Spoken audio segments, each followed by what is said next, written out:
Good morning, જય શ્રી કૃષ્ણ, જય સ્વામિનારાયણ.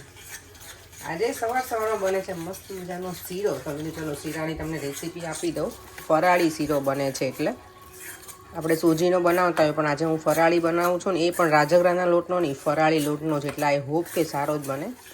ઘી લીધું હતું, ઘી થોડું ગરમ થઈ ગયું ને પછી લોટ મેઝરમેન્ટ કાંઈ નથી, ઘી નાખ્યું એના પ્રમાણમાં પછી જેટલો લોટ નાખવાનો હતો એટલો મેં એડ કરી દીધો છે. હવે ધીમા ગેસે એને બરાબર શેકાવા દેવાનું. અને ઘણા લોકો છે ને આમાં પાણી નાખે, પણ હું દૂધ નાખીશ અને શુગર. ગઈકાલે એકાદશી હતી અને અત્યારે એવું છે શ્રાવણ મહિનો કરીએ છીએ ને તો ક્યારેક એવું થાય કે કંઈક ગોળીઓ ખાવું છે, મને ઈચ્છા થઈ છે 2-3 દિવસથી. તો પેલો શીરો તો ના ખવાય, પણ ચલો ફરાળી શીરો આજે બનાવીએ. અહીંયા જો વેફર તળાઈ ગઈ છે. અહીંયા સિંગદાણા લંચમાં લઈ જવા કરી લીધા છે, ફ્રાય કર્યા છે ને આમાં પછી લાલ મરચું, મીઠું અને લીંબુ, બહુ મજા આવે ખાવાની. અહીંયા ચા બને છે અને અહીંયા શીરો. ગમે ત્યારે કોઈ પણ શીરો કે સુખડી કે એવું બનાવો ને, લોટ શેકાઈ ગયો કેવી રીતે ખબર પડે કે જ્યારે આ એકદમ લોટ જો સાવ આપણને છે ને લાઇટ થઈ જાય, આમ કરીએ ને મિક્સ કરીએ ને ત્યારે. પહેલાં જ્યારે તમે હલાવતા હોય ને ત્યારે થોડોક લોટને આમ વાર દો. અત્યારે હવે એકદમ શેકાઈ ગયો ને ત્યારે ખબર પડી જાય લોટ લાઇટમાં, વેઇટમાં હલકો થઈ જાય અને ઘી થોડું છૂટું પડી ગયું હોય.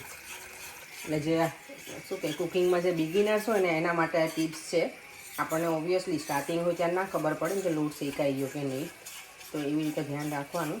મારો લોટ હવે ઓલમોસ્ટ શેકાઈ ગયો છે, એટલે હવે એમાં દૂધ એડ કરી દઈશ. દૂધ તમે ગરમ કરીને નાખી શકો તો સારું, તો જલ્દી થઈ જાય. આપણે કેમ શીરામાં નાખી દે, ઘણા ફરાળી લોટનો શીરો બનાવે ને તો પાણી નાખી, હું પોતે પાણી નાખતી, પણ લાસ્ટ ટાઈમ દૂધવાળો બનાવ્યો હતો ને તો સારો લાગે, તો મેં કીધું દૂધવાળો બનાવીએ આપણે.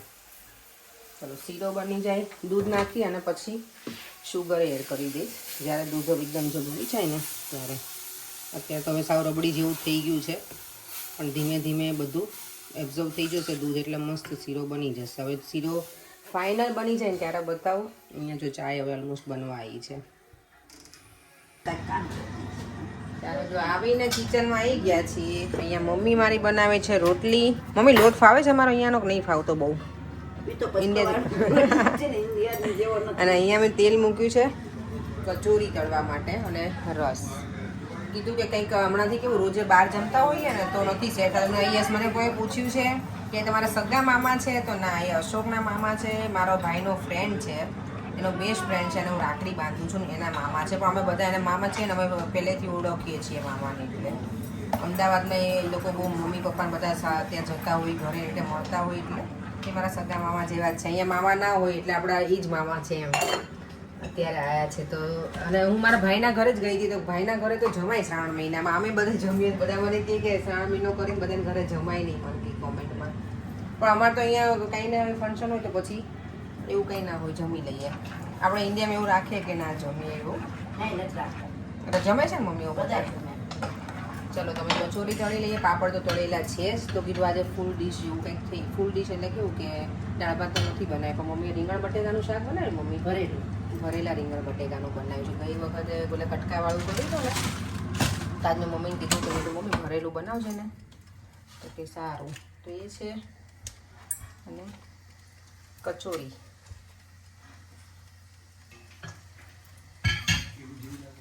ચાલો તો તળાઈ જાય ને પછી ડિનર કરવા બેસી જઈએ. સરસ મજાનું એન્જોય કરીએ બધા સાથે બેસીને. ત્યાં સુધી મમ્મી હું કહું કે રોટલી હું બનાવું તો અડવા જ નથી દીધી, તો શું કરું? એટલી રોટલી નહીં.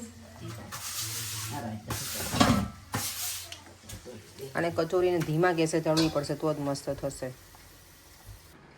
જો અમારું અહીંયા ડિનર ટેબલ તો રેડી થઈ ગયું છે. બોલો આજે અમારે જમવામાં એકદમ મસ્ત મજાનું છે ફિસ્ટ આજે.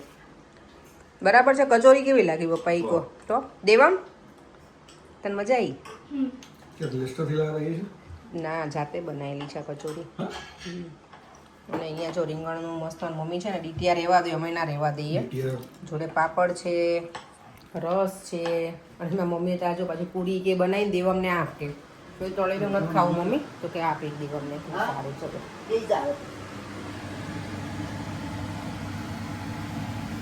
ગેસ કેમ બંધ કરી દીધો? ગેસ ચાલુ છે. હવે કરી દઉં નહીં મમ્મી? કરી દે.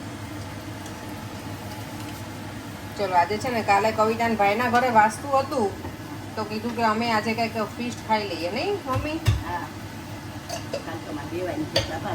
હે તારા વેવાઈના ઘરે વાસ્તુ હતું કેટલો હરખ હતો પણ ત્યારે નો મેળ ખાય. બધા યાદ કર્યા હતા. મમ્મી કહેતા હતા મારા સાસુ કે કવિતા મમ્મીએ બહુ યાદ કર્યા કે આજે મારા વેવાઈ નથી એમ. એ જેના નસીબમાં હોય ને એ જઈ શકે એવું હોય બધી જગ્યાએ. હા એ જ ને. ચલો અમારી કચોરી મસ્ત થઈ ગઈ છે અને આ by the way homemade kachori છે અમારી. મારા પપ્પાની સરસ બની છે. આજે તો જો ડિનર ટેબલ ઉપરથી ઊભા થવાની ઈચ્છા નથી થતી. ડિનર એટલું સરસ હતું. પછી મેં તો પાણીપુરી ખાધી. પાણીપુરી અમે ક્યારે બનાવી હતી પણ રગડો થોડોક રહેવા દીધો હતો. પછી 11 હતી તો ખવાઈ નહોતી પણ મને છે ને પાણીપુરી બહુ જ ગમે. અને અહીંયા કશું ખાય નહીં. જો પાણી હજી પડી તો મમ્મી કે કાલે તમે પાછા વટાણા પલાળ દઉં કે ચણા તો નથી પડ્યા તો કે પૂરી તો પડી છે ને તો તું ખાઈ લેજે કે તને બહુ ભાવે છે ને તો મને એવું થાય છે કે કાલ ફરી વાર બનાવીએ એમ. મજા આવે બધા દેવાની મજા આવી. મમ્મી જોવા માટે પાછું આ લઈને આવી. એક ટાણું હોય એટલે એવું તો અહીંયા જ બધું ખાઈ લેવાનું પછી ઊભા થવાનું. મમ્મી કોઈ આજે છે ને વિડીયોમાં કીધું છે ગણપતિ દાદાને ઘરના એન્ટ્રન્સમાં બેસાડાય. આપણા ઘરના એન્ટ્રન્સમાં છે જ. હા છે જ અમારા ઘરના એન્ટ્રન્સમાં તો ગણપતિ દાદા મૂકેલા જ છે. પણ આ તો અહીંયા અમારા ઘરમાં આ સાઈડ હતા ને તો અમે ટીવી કેબિનેટ લીધું ને તો ત્યાં મૂક્યા છે. બાકી ઘરના એન્ટ્રન્સમાં છે અમારા ગણપતિ દાદા. તમે કદાચ મારો વિડીયો એ બાજુથી એંગલથી શૂટ ના થયો હોય ને એટલે અમે લગાવેલા જ છે. Thank you. અને જો અત્યારે હવે કંઈક ડેકોરેશન આ રીતનું થઈ ગયું છે અમારા ઘરમાં. ટીવી કેબિનેટ ફૂલ કરી દીધું. આ છેલ્લું જે છે ને ફ્લાવરવાળું એ ત્યાં નથી રહેવાનું. એનું કંઈક હવે અમે કરીશું. લઈને આવ્યા છીએ ને તો અત્યારે ત્યાં મૂકી દીધું છે. જો બધા મોબાઈલ લઈને બેસી ગયા છે મારા પપ્પા સિવાય અને દેવમ સિવાય. દેવમ તો જો ટાઈ પહેરીને બેઠો બેટા. હે ગમે દેવમ પ્રેક્ટિસ કરતો તો કેવી રીતે યુઝ કરવાની ટાઈને, કેવી રીતે પહેરવાની ને પછી નીકાળવાની કેવી રીતે. રોજે એને હવે પછી પેલું નહીં કરવું પડે. શું કહેવાય દેવમ એને? તારે એકદમ પેલું ફિટિંગ એવરીડે નહીં કરવું પડે રાઈટ? પછી ડેડીએ કરી આપ્યું ને? પ્રેક્ટિસ કરે છે. ઓકે. અને એમાં પપ્પાને તો જો હમણાં જીતુ મંગુ ફેવરેટ થઈ ગયા છે ને. જો તો કેવા હસે છે અને હું કંઈક પૂછું તો હસતા નથી.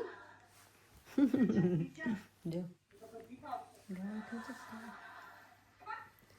ચાલો આપણે વિડીયોનો એન્ડ કરી દઈએ. ગાલ મોટા થઈ જશે. ગાલ બહુ મોટા થઈ જશે મારા. મોટા તો છે.